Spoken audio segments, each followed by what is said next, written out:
ko at walang mararating. Madaming nagsasabi na hindi ko raw to kaya. Masyado pa akong bata sa mga gantong eksena. Magtahi ng mga letra at bumuo ng mga talata. Yung panlaping gagamitin dapat kong ilakala.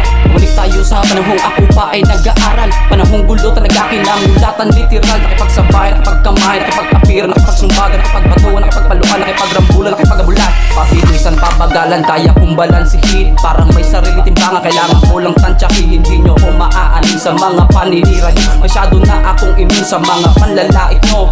Hindi ko naman talaga na dapat patulang pa. Yung kagayan, yung mga mata mapanglait, mapanghusga. Akala mo naman kung sino perfectong katawan. May baho rin naman na ayaw lang masingawan. Payong kaibigan lang, wag mong patirin. Kung umangat naman, dapat mong batiin. Lahat naman tayo lumalaban lang ng patas. Walang lumalamang, walang mapagmataan. Mga feeling magaling, wala namang dating. Kala mo kung sino na malulupit magagaling.